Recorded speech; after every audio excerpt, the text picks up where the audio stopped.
जीवन। हर संत महात्मा का किसी विशेष समय तथा स्थान के साथ संबंध होता है। संतों को विशेष परिस्थितियों में से गुजरना पड़ता है, परंतु उनकी वास्तविक महानता प्रभु प्राप्ति के आध्यात्मिक अनुभव तथा मानव जाति के उद्धार के लिए किए गए उनके कल्याणकारी कार्य पर आधारित होती है। उड़ीसा के महान संत कवि भीम भोई जी का जन्म उस समय हुआ जब वहां के लोग भयानक अकाल जैसी प्राकृतिक आपदा से गुजर रहे थे। उस समय जाति भेद समाज में प्रचलित रूढ़िवादी विचारधारा का एक विशेष भाग था, जिसने समाज में घृणा की अदृश्य दीवारें खड़ी कर दी थीं। ऐसी परिस्थितियों में सन 1860 में वहां महिमा गोसाई नाम से प्रसिद्ध महात्मा ने भक्ति का उपदेश देना आरंभ किया, जो सबके लिए एक समान था। निस्संदेह समाज के उपेक्षित लोग अधिक से अधिक संख्या में महिमा गोसाई के इस उपदेश के प्रति आकर्षित हुए। संत भीम भोई जी इन्हीं महात्मा के एक प्रिय शिष्य थे।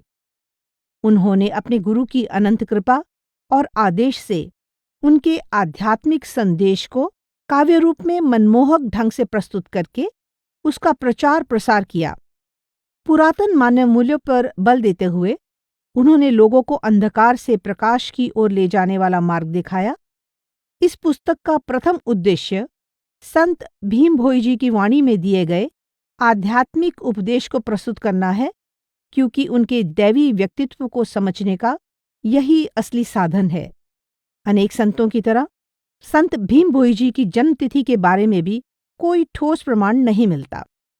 श्री भागीरथी नेपाक लिखते हैं कि उनका जन्म 1850 ईस्वी की वैशाख पूर्णिमा के दिन तत्कालीन सोनपुर राज्य में वीर महाराजपुर सब डिवीजन के जटाशिंगा नाम के गांव में हुआ था तथा उसी सोनपुर जिले के लच्छीपुर नाम के गांव के निकट खलियापाली गांव में 1895 ईस्वी में उनका महाप्रयाण हुआ।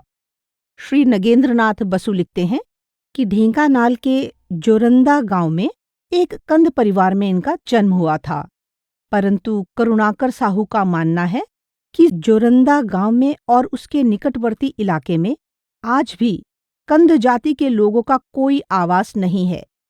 इस तथ्य के अनुसार भीम भोई जी का जन्मस्थान जोरंदा होना उचित प्रतीत नहीं होता।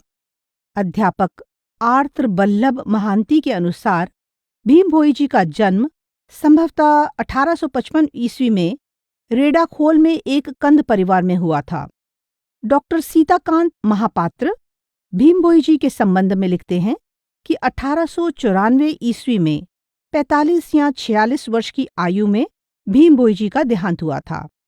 पंडित विनायक मिश्र जी ने भीम भोई जी का जन्म 1860 ईस्वी में और देहांत 1895 ईस्वी में बताया है। अतः अब तक हो चुकी खोज के आधार पर इन सब मतों को ध्यान में रखते हुए संत भीम भोई जी का समय सन 1850 से 1895 ईस्वी के बीच में माना जा सकता है। बचपन में पिता का देहांत हो जाने के कारण आपको छोटी सी आयु में ही कई मुश्किलों का सामना करना पड़ा।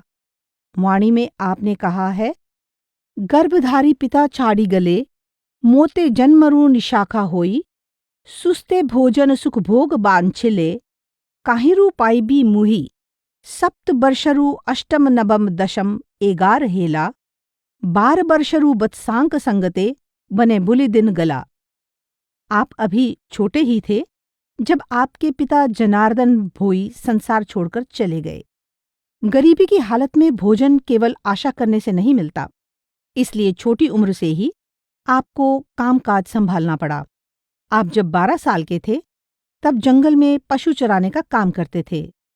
कुछ विद्वानों का मत है कि पिता की मृत्यु के बाद आपके चाचा धनेश्वर भोई ने आपकी माता गुरुबारी से विवाह कर लिया, लेकिन आपको पिता का प्रेम न मिल सका। धनेश्वर एक निर्धन व्यक्ति थे और मजदूरी करके अपनी आजीविका कमाते थे, इसलिए भीम भोई जी की देखभाल अच्छी तरह से न हो सकी।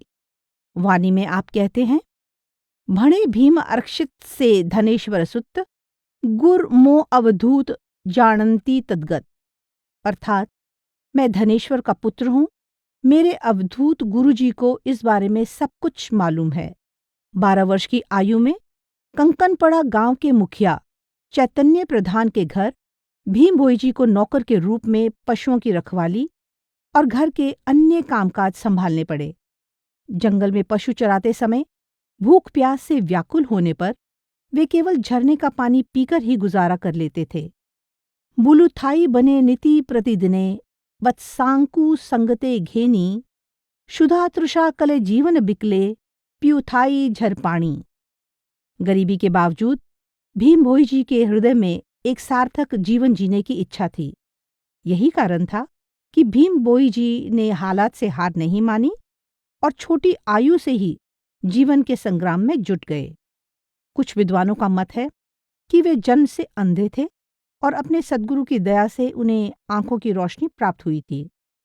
कुछ लोगों का यह मानना है कि वे जंगल में पशु चराते समय एक कुएं में गिर पड़े। उन्होंने ऊंची आवाज में प्रभु से प्रार्थना की। संयोग से उसी समय महिमा स्वामी जी कुएं के पास से गुजर रहे थे। उन्होंने भीम भोई को कुएं में से निकाला और उन्हें दृष्टिदान के साथ साथ नामदान भी प्रदान किया। पहले कहे गए मत के विपरीत भीम भोई जी ने अपनी रचना स्तुति चिंतामणि में स्पष्ट लिखा है कि उनका बचपन गरीबी में गुजरा। वे पशुओं को चराने के लिए जंगल में ले जाते और सारा दिन जंगल में घूमते थे। वे टिकटिकी लगाकर आकाश की ओर देखते और सोचते कि घर लौटने पर पता नहीं घर में खाना मिलेगा भी या नहीं। आप कहते हैं, नेत्रे देखी जेबे भोलरे पड़िली अज्ञान पनरे माती रूप गुण काहीं किछि न दिखंती नेत्र जाई थांता फुटी। अर्थात हमने अज्ञानता में पड़े हुए ही इन आंखों से संसार को देखा। अच्छा होता यदि रूप गुण इत्यादि नहीं देखे होते, क्योंकि परमार्थ का खोजी तो आंखें बंद करके देखता है। इससे स्पष्ट होता है कि भीम भोई जी नेत्रहीन नहीं थे। जब भीम भोई जी 4 वर्ष के थे तब उन्हें एक अलौकिक अनुभव हुआ, जिसके दौरान उन्हें एक दिव्य संत के दर्शन हुए, जिनके हाथों में शंख और चक्र का चिन्ह था। इस संबंध में आपने स्वयं कहा है, बेनी भुजरे प्रत्यक्ष देखिया छी थिला शंख चक्र चिन्ह। आपकी आयु उस समय लगभग 16 साल की थी जब गुरु महिमा स्वामी जी ने आपको दीक्षा प्रदान की। आमतौर पर शिष्य गुरु के पास जाता है, लेकिन भीम भोई जी के पास उनके गुरु स्वयं पधारे। उस समय आप रेड़ाखोल राज्य के कंकनपड़ा गांव में चैतन्य प्रधान के घर नौकरी करते थे। गुरु महिमा स्वामी अपने शिष्य जगन्नाथ दास यानी गोविंद बाबा को साथ लेकर आपकी कुटिया में पधारे और आपको खुद दीक्षा दी। भीम भोई जी ने अपनी वाणी में गुरु से मिलाप और दीक्षा प्राप्ति का बड़ा सुंदर वर्णन किया है। आप कहते हैं, छिड़ा होइले दिव्य ज्योति जाज्वल्यमय रूप कांति श्रवणे शुबिला अड़ाकिले अनादि प्रभु आज्ञा देले बुइले उठसीरे बाप देख अनादि ब्रह्म रूप चेती उठली तत्क्षण पारुषे विजय शून्य ब्रह्म चक्षु मलिन देली चाही समान गुरु शिष्य दुई कलिमु दंडजे प्रणाम लभिली पुण्य मुक्तिकाम कल्याण बांचिले तुरत मथारे मारी देले हस्त। अलौकिक प्रकाश से परिपूर्ण एक दिव्य तेजस्वी स्वरूप मेरे सामने था। मुझे आभास हुआ कि वे मुझे आवाज देकर बुला रहे हैं। तब अनादि प्रभु ने ये आदेश दिया, उठो बेटा, मेरे अनादि ब्रह्म रूप को देखो। मैं उसी क्षण सचेत होकर उठा और देखा कि सामने प्रभु स्वयं खड़े थे। मैं अत्यंत आश्चर्यचकित था। मैंने आंखें मलते हुए देखा कि मेरे सामने गुरु शिष्य दोनों विराजमान थे। मैंने दंडवत प्रणाम किया और मुक्ति पाने की इच्छा प्रकट की। दयालु गुरुदेव ने मेरी विनती सुन ली और मुझ पर दया कर दी। उन्होंने मेरे सिर पर हाथ रख दिया और मुझे आशीर्वाद दिया। उनके आशीष से मेरा कल्याण हो गया। संत भीम भोई जी बड़ी दीनता से कहते हैं, मुझे मूर्ख कभी भेद मार्गे जगी तुम्ब करुणा मातर। अर्थात सद्गुरु की दया से मुझे मुक्ति के मार्ग का भेद मिला और मेरे जैसा मूर्ख कवि बन गया। भीम भोई जी गृहस्थ साधु थे। आपके गुरुदेव ने आपके विवाह को स्वीकृति दी थी। परंतु आपके गुरु भाई इसको स्वीकार नहीं कर सके। वे आपका उपहास करते और आपको लज्जित करने की कोशिश करते रहते। भीमभोई जैसे संत महात्मा अपने निजी उदाहरण द्वारा हमारे अंदर ये विश्वास पैदा करते हैं कि प्रभु से मिलाप के लिए घर गृहस्थी त्यागने की नहीं, बल्कि मनोवृत्ति को बदलने की आवश्यकता है। न गृहस्थ बड़ा है न त्यागी। वास्तव में बड़ाई मन इंद्रियों को वश में करने में है। जो त्यागी मन इंद्रियों को वश में करता है और जो गृहस्थ अपने सांसारिक कर्तव्यों को पूरा करते हुआ मन को वश में करता है, वो धन्य है। आप कहते हैं, मुहि की विचार थिली मो मन रे, करीबी भारिजा पुत्र, गुरु सेवा करी निष्काम रे, थिली पाई ब्रह्म ज्ञान मंत्र। गुरु से दीक्षा पाने के बाद मैंने कभी गृहस्थ जीवन का मन में विचार भी नहीं किया था। अंतर्मुख साधना और गुरु सेवा में लगकर मैं निष्काम होकर जीवन बिता रहा था।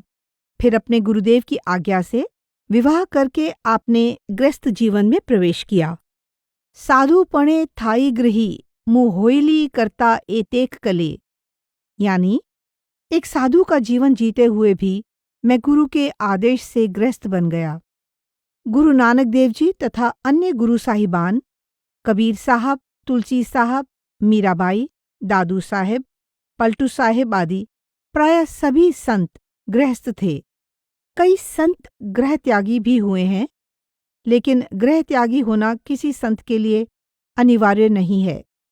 किंतु बौद्ध मत, जैन मत और योग साधना में मुक्ति या निर्वाण प्राप्ति के लिए घर गृहस्थी को त्याग कर बैरागी, भिक्षु या सन्यासी होना आवश्यक माना जाता था।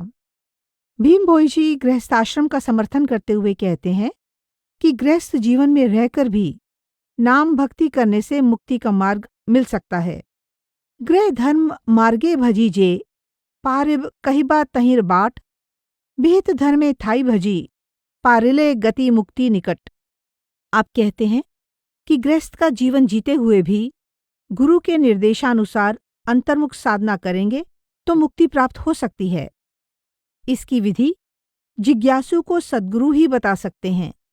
आप गृहस्थों को उपदेश देते हैं कि हृदय से कामनाओं को त्याग कर केवल परमात्मा की प्राप्ति के लिए ही यत्न करें। महिमा मार्ग के अनुसार गृहस्थों के आदर्श के बारे में स्तुति चिंतामणि में आप कहते हैं, आपना पिंड प्राण दान करिब सद्गुरु अंकर पादे, दारा सुतबित सकल समर्पी, रहिब मन आनंदे, आपना भाई भगनी ज्ञाति बांधव सकल समर्पी देई, पायल बोली सत्य सत्य कहिब, मन रे आनंद होई। आपना वृत्ति दुख सुख फंदाकू, गुरु शिर चरने देव, घर द्वार आदि सकल समर्पी, दास पणे जो गायब।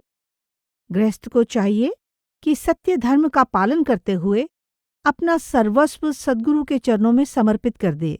उसे चाहिए कि घर गृहस्थी, पत्नी पुत्र और सगे संबंधियों का मोह छोड़कर मन को नाम के आनंद में लीन कर दे। आप घर गृहस्थी छोड़कर जंगलों पहाड़ों में चले जाने के लिए नहीं कहते। यह मार्ग ना भोग का है और ना ही त्याग का। यह एक मध्यम मार्ग है। इसीलिए गृहस्थ को चाहिए कि दुख हो या सुख अपना ध्यान सदा गुरुदेव के चरणों में लगाए रखें। इस मार्ग पर चलने के लिए यह समझना जरूरी है कि जीव इस संसार में रहते हुए संसार का ही न बन जाए, इसकी मैल में लिप्त न हो जाए।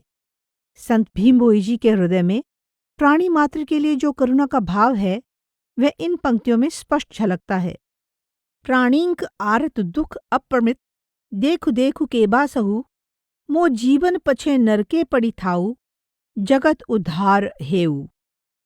अर्थात प्राणियों का अपार दुख दर्द देखकर कौन सहन कर सकता है। मेरा जीवन भले ही नरकों में पड़ा रहे, लेकिन जगत का उद्धार हो।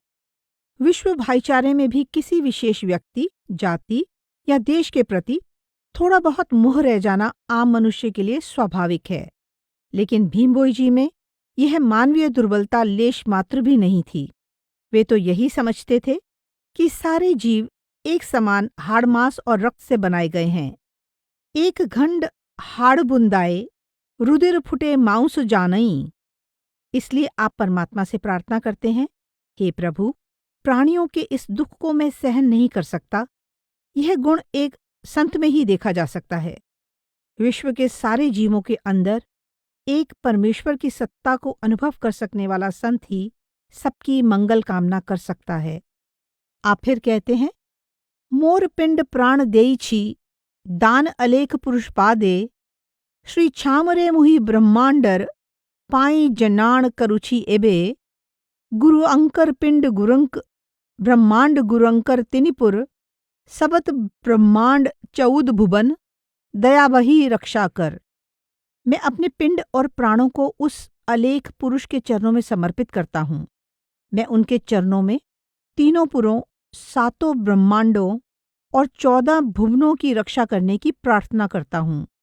समस्त प्राणियों की मंगल कामना करते हुए आप अपने गुरुदेव के आगे प्रार्थना करते हैं, रक्षा कर स्वामी नरलोक, किबा जुबा वृद्ध स्त्री, पुरुष बालक, कीट पतंगादि जलपोक, जाकू ज्यों रूपे कर कारण विवेक, तृणादि स्थावर तरु वृक्ष, शरण संभाली रख ए जंतु जीवक। हे स्वामी, आप इस संसार के सभी प्राणियों की रक्षा करें, चाहे वे मनुष्य हों, कीट पतंगे हों, जल में रहने वाले जीव हों या फिर घास फूस, पेड़ पौधे आदि स्थावर जीव। जिसे जिस स्थिति में रखा है वैसे ही सभी को अपनी शरण में लेकर आप उनकी संभाल करें। दुखी जीवों की पुकार सुनकर उनके दुख दूर करने के लिए और उन्हें परमार्थ के सच्चे मार्ग पर लाने के लिए परमात्मा संत महात्माओं को इस संसार में भेजता है। संसार में उनके आने का उद्देश्य ही जीवों का परोपकार करना है। अतः संतों का कोमल हृदय प्राणी मात्र के लिए करुणा से भरपूर होता है। पलटू साहिब की वाणी है, पर स्वार्थ के कारणे संत लिया अवतार, संत लिया अवतार जगत को राह चलावें, भक्ति करें उपदेश ज्ञान दे नाम सुनावें। संत तो चारों खानियों के सारे जीवों के अंदर एक ही सत्ता को देखते हैं। जीव चाहे बड़ा हो या छोटा, वे सबके अंदर उस परमात्मा की अंश आत्मा को ही देखते हैं। भीम भोई जी भी स्त्री पुरुष, उच्च निम्न, अमीर गरीब आदि सभी को एक समान समझते थे। उनका मानना था कि स्त्री और पुरुष प्रभु की भक्ति के समान रूप से अधिकारी हैं। आप कहते हैं कि वह प्रभु तो निर्जीव में भी विद्यमान है। सान देहे सान बड़ देहे, बड़ जीव अजीब समान। अगर वह परमात्मा सजीव और निर्जीव में भेद नहीं रखता तो वह अच्छे और बुरे में भेद कहाँ रखेगा। दुष्ट दुराचरे दैत्य दानवरे, सकल घटे विश्राम, काहीं शून्य नाही सकल, भूतरे बही जीव ब्रह्म नाम। अर्थात वह परमात्मा दुष्टों के अंदर भी है और दुराचारियों के अंदर भी है। वह दैत्यों के अंदर भी है और दानवों के अंदर भी है। कोई भी घट उससे खाली नहीं है। हर जीवात्मा के अंदर उस परमात्मा का निवास है। संत कबीर ने भी कहा है, सब घट मेरा साइयां, सूनी सेज न कोय। आप कहते हैं कि परमात्मा के नाम का सुमिरन करने के लिए जाति पांति का कोई भेदभाव नहीं है, क्योंकि परमात्मा ने तो मनुष्य की रचना की है, जाति पांति की नहीं। स्त्री पुरुष दुहीं की गढ़ी अच्छी, जोड़िए स्वरूप देख, द्वितीय जातिरु तिनि जाति नाही, सुजने कर विवेक। हे सज्जन पुरुषों, अपने विवेक का इस्तेमाल करके देखो कि परमात्मा ने तो केवल 2 ही जातियां बनाई हैं, स्त्री जाति और पुरुष जाति। किसी तीसरी जाति का कोई स्वरूप नहीं बनाया। से ही ब्रह्म में भक्ति कर दिवस राति, धर अण विकार नाही जाति अजाति, भवसागरु जेबे हेब उद्धार है। अर्थात भव सागर पार करना चाहते हो तो जाति अजाति जैसे संकीर्ण विचार मत रखो। दिन रात उस परमात्मा की भक्ति करो। आप फिर कहते हैं, छत्तीस कुल बाउन जे पाटक, जे अच स्त्री पुरुष, उच्च नीच बोली बारण ना, करी नाम रे शरण पश। उस समय के समाज में लोग 36 कुल और 52 भागों में बट गए थे। संत भीम भोई जी इन कुलों के सभी स्त्री पुरुषों से आग्रह करते हैं कि ऊंच नीच के भेदभाव को त्याग कर नाम की शरण में जाओ। स्त्रियों से विशेष रूप से आग्रह करते हुए आप कहते हैं, स्त्रियंकु बोइलू नाम आश्रय करी कर ग्रह धर्म कीर्ति। नाम का आसरा लेकर घर का कामकाज करो। इस पर स्त्रियां उत्तर देते हुए कहती हैं, से बोइले आंबे स्त्री जाति होई नाहू नाम पारु भजी। हम स्त्रियां नाम की भक्ति कैसे कर सकती हैं? आप उन्हें फिर से नाम भक्ति की प्रेरणा देते हुए ब्रह्म निरूपण गीता में कहते हैं, गुरु द्वारकु सर्वे अटंती समान, स्त्री बा पुरुष तही नाही बड़सान। गुरु के द्वार पर स्त्री पुरुष सब एक समान हैं। वहाँ छोटे बड़े का कोई भेदभाव नहीं है। सद्गुरु महिमा स्वामी जी के 1876 में ज्योति ज्योत समा जाने पर भीम भोई जी को बड़ा आघात लगा। जोरंदा में अंतिम संस्कार पर हुई महिमा महासभा में वे सम्मिलित हुए। जोरंदा की ये आपकी अंतिम यात्रा थी। हालात कुछ ऐसे हो गए कि उनका वहां रहना मुश्किल हो गया। इसलिए वे सोनपुर के खलियापाली गांव में जाकर रहने लगे।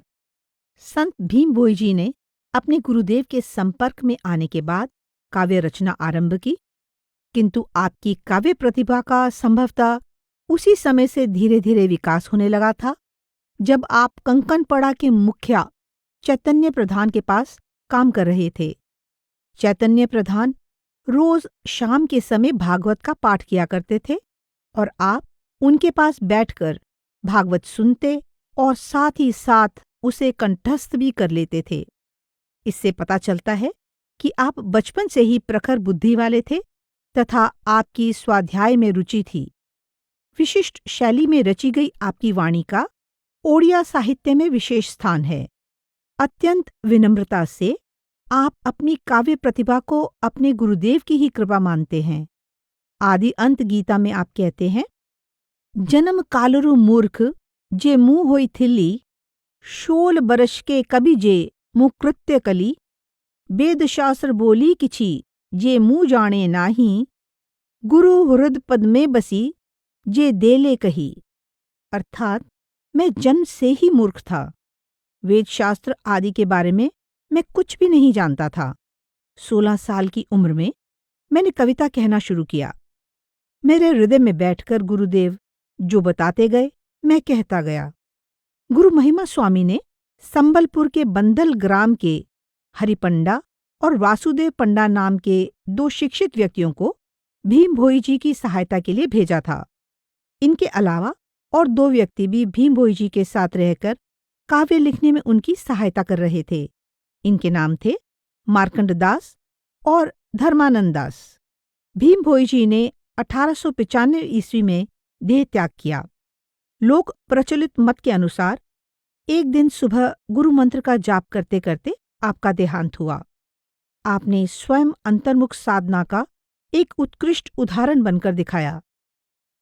रचनाएं। संत भीम भोई जी की अधिकांश वाणी ओडिया भाषा में लिखे एक ग्रंथ में संकलित की गई है। यह ग्रंथ श्री करुणाकर साहू जी के अथक परिश्रम से सन 2000 में भक्त कवि भीम भोई ग्रंथावली के नाम से प्रकाशित हुआ है। इस पुस्तक में ली गई भीम भोई जी की वाणी का मूल स्रोत यही ग्रंथावली है।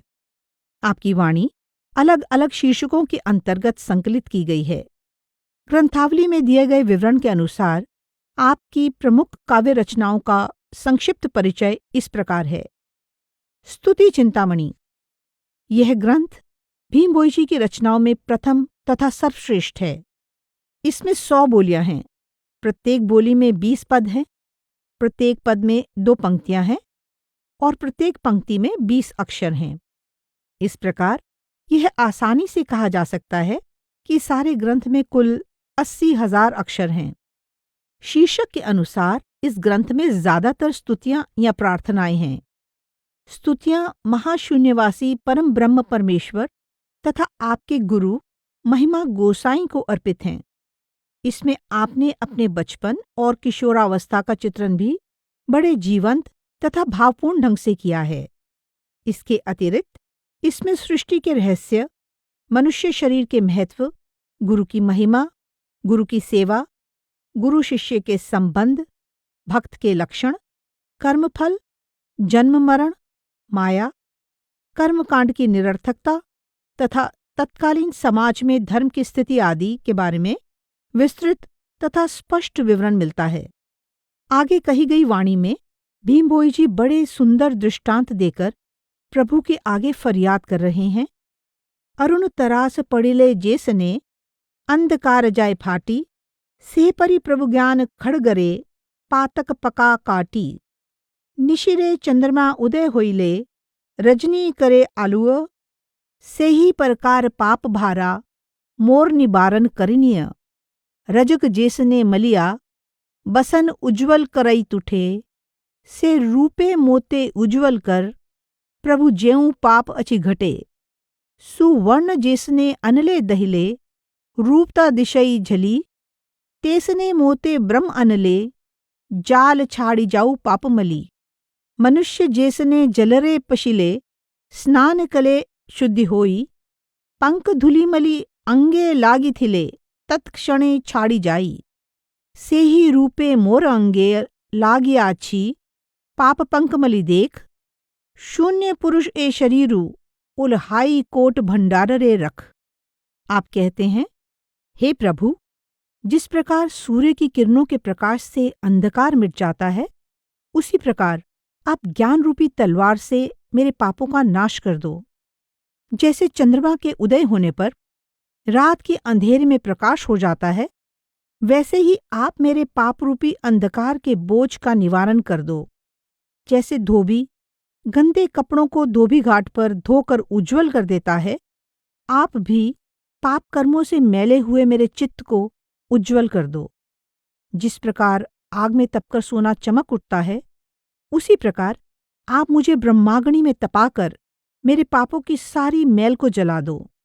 आप प्रभु से विनती करते हैं कि जल से स्नान करने से शरीर पर चढ़ी धूल मिट्टी की गंदगी दूर हो जाती है और शरीर निर्मल हो जाता है। आप भी मेरे ऊपर चढ़ी पापों की मैल को धोकर मुझे निर्मल कर दो और अपने चरणों में स्थान दो। भजनमाला। भजन या प्रार्थना भारत के धार्मिक साहित्य का एक अभिन्न अंग है। संत महात्मा भजन या प्रार्थनाओं के माध्यम से परमात्मा के आगे निवेदन, विनती तथा समर्पण करते हैं। संत भीम भोई जी की भजनमाला में मोती जैसे 310 भजन हैं। यह भजनमाला 2 भागों में विभक्त है। पहले में 152 और दूसरे में 158 भजन हैं। सारे भजन भिन्न भिन्न छंदों, सुरों और रागों में लिखे गए हैं। सारे भजन सुपाठ्य, सरल, संगीतमय, भावपूर्ण और मर्मस्पर्शी हैं। एक बार पढ़ लेने से ही वे श्रोता के हृदय पर गहरी छाप छोड़ जाते हैं। उनके भजनों में विशुद्ध अद्वैतवाद का बड़े सहज तथा मार्मिक ढंग से वर्णन किया गया है। इसके अतिरिक्त नीति नियम, परम ब्रह्म, सृष्टि, पिंड ब्रह्मांड, भक्ति, गुरु की महिमा, गुरु की सेवा, कर्मकांड की असारता, दुर्लभ मनुष्य जन्म, मूर्ति पूजा का निषेध, साधु संग, नाम जप, अंतर्मुख साधना, प्रभु की सर्वव्यापकता, गुरुदेव के प्रति आस्था आदि विषयों का स्पष्ट रूप से उल्लेख किया गया है। आगे कही गई वाणी में भीम भोई जी विकारों से बुरी तरह ग्रस्त हुए मनुष्य की अवस्था का वर्णन इस प्रकार करते हैं। हे अनादि अलेख तुम्ब बाणा, तुम्भे संभाली रख, मूर्तिबंत काल ग्रासुछी सकल, होइची सहस्रमुख, घरे घरे बास पुरे पुरे बास, लागिच्छी ताहारी थाप, नबखंड क्षिति होई चक्रवर्ती, व्याप पिछी ब्रह्मांड जाग, सबु करी नाश धरित्री आकाश, पुरिच्छी पाप कलंक, पड़ी तार भागे सर्बे मत गर्बे, होई अज्ञान मुरुख, सत्य धर्म छड़ी माया मोहे, पड़ी कहारी नाही विवेक, अज्ञान रे पाड़ी पाप पंके बुड़ी, नाही नाम मोहरी सक्ष, भणे भीमहीन पामर ज्ञान, अबस्था मोहरी देख। हे अनादि अलेख प्रभु, आप अपनी बाने की लाज रख लें। काल सहस्रमुख होकर सब कुछ निगलता जा रहा है। घर घर में, शहर शहर में उसी का बोलबाला है। वह इस नौखंड पृथ्वी का चक्रवर्ती राजा बनकर पूरे ब्रह्मांड में छा गया है। सब कुछ नष्ट करके वह धरती और आकाश में पाप तथा कलंक के रूप में भर गया है। उसका प्रभाव ही ऐसा है कि मनुष्य अज्ञानता और मूर्खता के कारण अहंकारी हो गया है और सत्य का मार्ग त्याग कर मोह माया में उलझ गया है। कोई भी विवेक से काम नहीं ले रहा है। हे प्रभु, मैं भी अज्ञानतावश पाप रूपी कीचड़ में डूबकर असमर्थ हो गया हूँ। आप स्वयं ही मुझ दीन की ये अवस्था देख लीजिए। श्रुति निषेध गीता।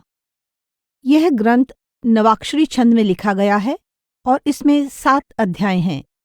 गुरु अनादि और शिष्य गोविंद के संवाद के माध्यम से इसकी कथा वस्तु प्रस्तुत की गई है। परम ब्रह्म परमेश्वर अलेख, अरूप, अद्वैत तथा पूर्णानंद रूप है। शरीर के अंदर उसका निवास है।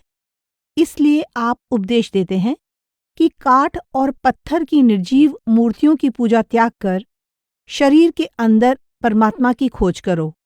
मूर्ति पूजा, तीर्थ व्रत, माला जपना और तिलक लगाना, प्रसाद और निर्माल्य यानी अन्न भोग का सेवन तथा तुलसी आदि की सेवा और पूजा निरर्थक है। मुक्ति की प्राप्ति के लिए भक्ति योग तथा नाम का जाप अनिवार्य है। गुरु अनादि अपने शिष्य गोविंद को समझाते हुए कहते हैं, घटरे ब्रह्म को न चिन्ह ही, बाह्यरे ब्रह्मुत्थान्ति प्राणी, चित्रपटकु नेत्रे देखी, मन आनंदे होई सुखी। ए घटे जगन्नाथ अच्छी, प्रतिमा मिच्छरे पुज्जु छी, मूर्ति प्रतिमा शुष्क काठ, से पुणी नेब की बैकुंठ। मिथ्यारे भूलि मरे प्राणी, घट प्रतिमा को न चिन्ह ही, तू परा अटु जगन्नाथ, तो शक्ति तोते नाही अंत। शून्य भगत दामोदर, महिमा नाम आश्रय कर, एक कलयुग जेते नर, महिमा भज हेब पार। अर्थात परम ब्रह्म परमेश्वर शरीर के अंदर हैं, किंतु पहचान न होने के कारण लोग उनको अपने शरीर के अंदर ढूंढने के बजाय बाहर भटक रहे हैं। वे अपने हाथों से बनाए गए चित्रों को देख देख कर खुश हो रहे हैं और मूर्तियों की व्यर्थ ही पूजा कर रहे हैं। सूखे काठ की बनी मूर्तियां लोगों को बैकुंठ कैसे ले जा सकती हैं? अपने शरीर के अंदर परमेश्वर की जो चेतन मूर्ति विराजमान है, उसको पहचानते नहीं और व्यर्थ ही इधर उधर भटक रहे हैं। गुरु अनादि अपने शिष्य गोविंद को समझा रहे हैं कि तुम खुद जगन्नाथ हो, लेकिन तुम्हें अपनी शक्ति का ज्ञान नहीं है। तुम नाम का ही आश्रय लो। इस कलयुग में मनुष्य नाम की भक्ति करके ही भवसागर से पार हो सकता है। गुरु की महिमा का वर्णन करते हुए आप कहते हैं, गुरु व्यत्र के नाही ज्ञान, जीबर मुक्ति धारण, ए जीव उद्धार निमंते, आश्रय गुरु पादगते। गुरु प्रसन्न ज्ञान पाई, सकल विषय जानई, जाहार नाही गुरु सेवा, ज्ञान लबिब काहू अबा। गुरुअंकु जेहु न चिन्हही, संसार तरब से काहीं। गुरु के बिना ज्ञान नहीं मिल सकता। वे जीवों की मुक्ति का माध्यम हैं। गुरु की चरण शरण में आकर जीव भवसागर से पार हो जाते हैं। गुरु के प्रसन्न होने से सारे ज्ञान की प्राप्ति होती है। गुरु की सेवा के बिना ज्ञान कहाँ से मिलेगा? जिसे गुरु की पहचान नहीं है, वह भवसागर को किस तरह पार कर सकता है? ब्रह्म निरूपण गीता ग्रंथ के नाम से ही पता चलता है कि यह एक गहरा तत्वपूर्ण ग्रंथ है। इसमें परमात्मा के स्वरूप का वर्णन किया गया है। परम ब्रह्म परमेश्वर सर्वव्यापक, सर्वज्ञाता और सर्वशक्तिमान है। वह अद्वितीय प्रभु ही जन्म मरण, धर्म अधर्म, पाप पुण्य, सत्य मिथ्या, हानि लाभ, भले बुरे और सृष्टि की उत्पत्ति, स्थिति और अंत का कर्ता हैं। श्रुति निषेध गीता और आदि अंत गीता की तरह यह ग्रंथ भी संवाद शैली में लिखा गया है। शिष्य निराकार सवाल पूछता है और गुरु उन सवालों के जवाब देते हुए सृष्टि और सृष्टिकर्ता के स्वरूप का विस्तार से वर्णन करते हैं। शिष्य प्रश्न पूछता है, ए देहरे अण रूप ब्रह्म काहि अच्छी, संशय फेरिन मोते कहिदी बाछी। अर्थात इस शरीर के अंदर अरूप ब्रह्म का स्थान कहाँ पर है, इसे समझाकर मेरे संदेह दूर करें। उत्तर में गुरुदेव कहते हैं, तालुका दुआर शिखे अटे तारबास, ब्रह्मरंध्र शिखे छंती अलेख पुरुष, निष्बद्ध मंदिर से नाही शब्द भेद, स्थिति उत्पत्ति प्रलय क्षुदा तृषा नाही, अमन मंदिरे से जे ना गलई मन। मस्तक में तालु के ऊपर ब्रह्मरंध्र के शिखर पर आंतरिक आकाश में अलेख प्रभु का निवास है। उस निशब्द मंदिर को शब्द भेद नहीं सकता। भूख प्यास से रहित वह स्थान उत्पत्ति, स्थिति और प्रलय द्वारा प्रभावित नहीं है। उसे अमन मंदिरे भी कहा जाता है क्योंकि वह मन की पहुंच से परे है। शिष्य निराकार द्वारा पूछे जाने पर परमात्मा के स्वरूप के बारे में गुरुदेव कहते हैं, अश्रुति अमूर्ति पद महाब्रह्म से ही निरूपण कले शुष्क तरुपल्लबई। महाब्रह्म परमेश्वर का कोई रूप नहीं है, वह कहने सुनने से भी परे है।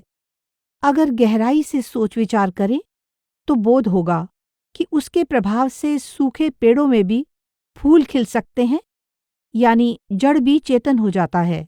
आप आगे कहते हैं, ब्रह्म ब्रह्म बोली बार समस्त जानंती, भेदा भेद करी के ही तत्व ना जानंती, अनेक प्रकारे वेद शास्त्र मान कले, अरूप ब्रह्मर अंत के ही ना पाइले, शून्य बोली बारू सर्वे गले अपसरी, किच्छी ना दिशंते पलाइले भय करी।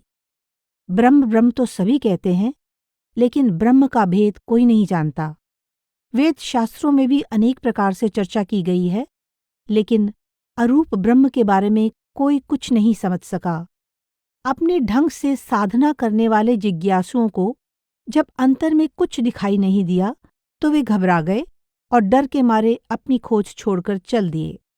नाम के बारे में पूछे जाने पर गुरुदेव कहते हैं, कहिला सुनीला कथा मिथ्या ए बचन, तत्वकु पाइबू आप देहे कले ज्ञान, राम राम बोइले कि क्षय जिब पाप, भात भात बोइले कि पलाइब भोक, आहार भक्षिले सिना आत्मा बोध हेब, नाम को भजिले सिना मुक्ति लबिब। जिसे कहा और सुना जा सके वह सच्चा नाम नहीं है। सच्चा नाम तो अपने शरीर के अंदर ढूंढने से मिलेगा। राम राम कहने से ही पाप कर्मों का नाश नहीं होता। क्या भात भात की रट लगाने से भूख मिट जाएगी? नहीं, यह संभव नहीं है। जिस प्रकार अन्न खाने से ही भूख मिटती है, उसी प्रकार मुक्ति भी केवल नाम भक्ति से ही मिलती है। से ही रूपे मथा परे अच्छी निज नाम, नाम नाम बोली प्राणी है उछंती भ्रम। निज नाम तो शरीर के अंदर माथे पर है, किंतु लोग व्यर्थ ही नाम नाम कहकर इधर उधर भटकते फिरते हैं। चौतीसा ग्रंथमाला। ओडिया वर्णमाला में 34 वर्ण या अक्षर हैं। जिस ग्रंथ या कविता में पदों की रचना का प्रारंभ क्रमानुसार क से क्ष तक किया जाता है, उसे चौतीसा ग्रंथ कहा जाता है। ओडिया काव्य रचना की यह एक प्राचीन परंपरा है। भीम भोईजी ने प्रचलित परंपराओं से ऊपर उठकर कुछ चौतीसा को विपरीत क्रम में लिखकर अपनी काव्य प्रतिभा का अद्भुत उदाहरण प्रस्तुत किया है। आपकी कविताओं की भाषा अति सरल होते हुए भी भावपूर्ण और मर्मस्पर्शी है। आपने इन कविताओं में आध्यात्मिकता जैसे गूढ़ और जटिल विषय को इतने दिलचस्प ढंग से प्रस्तुत किया है कि लोग सहज ही इन्हें कंठस्थ कर लेते हैं। चौतीसा ग्रंथमाला में ओडिया वर्णमाला के सीधे क्रमानुसार क से आरंभ होने वाला पहला पद इस प्रकार है। कलिजुगे कर्ता विजय रवि तले, कालरु उद्धारिबे भजिले एते बेले, कर जोड़ी कर सेवा भक्ति अभय पाद तले हो। अर्थात कलयुग में कर्ता पुरुष परमात्मा स्वयं धरती पर अवतरित हुए हैं। उनकी भक्ति करने से वे काल से हमारी रक्षा करेंगे, अतः हाथ जोड़कर उस अभय प्रभु के चरण कमलों की सेवा और भक्ति में लगे रहो। ओडिया वर्णमाला के उल्टे क्रमानुसार क्ष से आरंभ होने वाले पहले पद में आप कहते हैं, क्षिति मंडल रे देह बही, क्षीर सिंधु बासिंकु मुध्याई, क्षय जाउवच्छी घोर कलिजुगे, क्षमा सागर पुरुष थाई हे श्री गुरु। हे गुरुदेव, इस घोर कलयुग में धरती पर देह रूप में प्रकट हुए परमात्मा का मैं ध्यान कर रहा हूँ। आप जैसे क्षमा सागर पुरुष के होते हुए भी मेरी शक्ति क्षीण हो रही है। अष्टक बिहारी गीता, यह भी नवाक्षरी छंद में लिखित एक चौतीसा ग्रंथ है। इसमें कुल 6 अध्याय हैं। पहले 3 अध्यायों के पदों की रचना का प्रारंभ क से क्ष तक तथा शेष 3 अध्यायों के पदों की रचना का प्रारंभ विपरीत क्रम में क्ष से क तक किया गया है। हर एक चौतीसा के प्रत्येक प्रारंभिक अक्षर के लिए प्रायः 8-8 पंक्तियां लिखी गई हैं। इसलिए इस ग्रंथ को अष्टक बिहारी गीता कहा गया है। इस ग्रंथ में भीम भोई जी ने तत्कालीन समाज में फैले हुए अधर्म तथा भ्रष्टाचार का चित्रण किया है। आप कहते हैं कि काल के प्रबल प्रभाव के कारण संसार की वर्तमान अवस्था परमार्थ के अनुकूल नहीं है। इस समय भवसागर से पार जाने के लिए केवल एक ही मार्ग है, गुरु की सेवा और नाम का अभ्यास। आप कहते हैं, कली घोटिला चारी दिगे, मुखे प्रभंकु डाक सरबे, गुरु चरने सेवा कर, नामकु ध्याई अनुसार। अर्थात काल का प्रभाव चारों दिशाओं में फैल रहा है। अब मौका है कि इससे बच निकलने के लिए गुरु के चरणों की सेवा और नाम की साधना करते हुए उनका अनुसरण करो। आदि अंत गीता, इस ग्रंथ में सांसारिक तथा परमार्थ संबंधी उपदेश दिया गया है। इसके 12 अध्यायों में से 11 में संसार संबंधी तथा 12वें अध्याय में परमार्थ संबंधी वर्णन है। आम लोगों के लिए यह एक सहज तथा सुगम ग्रंथ है। इसमें आत्मा तथा परमात्मा के संवाद द्वारा सांसारिक कार्यों का वर्णन किया गया है। अंतिम अध्याय में आत्मा अपने स्वामी परमात्मा से पूछती है, कथाई पुच्छी भी कोप जे न करिब, सिद्ध ब्रह्म ज्ञान मोते जे कही देब। क्रोध नहीं करेंगे तो एक बात पूछूंगी, मुझे सिद्ध ब्रह्म ज्ञान का बोध करवा दीजिए। उत्तर में परमात्मा उसको ब्रह्म, ब्रह्म ज्ञान और ब्रह्म ज्ञानी के बारे में विस्तार से समझा देते हैं। ब्रह्म ज्ञान की प्राप्ति के मार्ग पर चलने वाले सच्चे साधक के लक्षण बताते हुए संत भीम भोई जी कहते हैं, सकल जीवे जाहार गो दया थाई, तहा ठारे शून्य ब्रह्म गो बश्य होई। पृथ्वी पराय जेहु गो सही पारे, अलेख ब्रह्म खेलई गोता अंगरे। समान दृष्ट रे जेहु गो चाही थाए, ब्रह्म रे पूर्ण हुई गो तार काए। भोजने भजन जेहु गो संभालई, से ही अलेख प्रभुंकु गो भेंट पाई। प्रभु से मिलाप का सौभाग्य प्राप्त करने के लिए साधक के हृदय में यदि प्राणी मात्र के लिए दया भाव है, वह धरती के समान सहनशील है और सबको समान दृष्टि से देखता है, तो उसके भीतर वास करने वाले अलेख प्रभु उसके वश में हो जाते हैं। ऐसे साधक का ध्यान सोते जागते, चलते फिरते, खाते पीते हर वक्त भजन में लगा रहता है। अंत में भीम भोई जी कहते हैं, कलियुगे तरि बाकु गो बाट नाही, गुरु सेवा भक्ति बिनु गो अन्य नाही, पारी हुआ सुज्ञ जने हे नाम भजी। इस कलयुग में गुरु की सेवा और भक्ति के बिना भवसागर से पार होने का और कोई दूसरा साधन नहीं है। हे ज्ञानीजन, आप लोग नाम की भक्ति करके भवसागर से पार हो जाएं। निर्वेद साधन। संवाद शैली तथा नवाक्षरी छंद में लिखे इस ग्रंथ में 20 अध्याय हैं। शिष्य गोविंद प्रश्न करता है और गुरु अनादि उत्तर देते हैं। परमात्मा और नाम की महिमा, सृष्टि की रचना एवं विनाश, भक्तों के लक्षण, प्रभु और भक्त का संबंध, गुरु की आज्ञा में रहना आदि इसके प्रमुख विषय हैं। गुरु अनादि कहते हैं, गोविंद ए माया संसार अगाध समुद्र सागर, सिंध लौडी प्राय माया भसाई नेवच्छी काया। अर्थात, हे गोविंद, ये संसार माया का पसारा है, अथाह समुद्र की तरह है और इसमें उठने वाली माया की लहरें जीवों को अपने आवेग में बहा ले जाती हैं। आगे गुरु अनादि अपने शिष्य को नाम की महत्ता समझाते हुए कहते हैं, तेणु जे माया जिब फाटी, नाम धरिबे तेनु रटी, जाहार थिब पूर्व भाग्य, नाम कु सेहु हेब जोग्य, जेहु धरे चित्ते सरागे, ना पड़े जन्म मृत्यु भागे। अर्थात, नाम का निरंतर सुमिरन करने से माया का आवरण हट जाता है, किंतु वही जीव नाम प्राप्त करने के योग्य होता है जिसके भाग्य में पहले से ही लिखा है। जो प्रेम के साथ नाम को चित्त में धारण करता है, वह जन्म मरण के दायरे से छूट जाता है।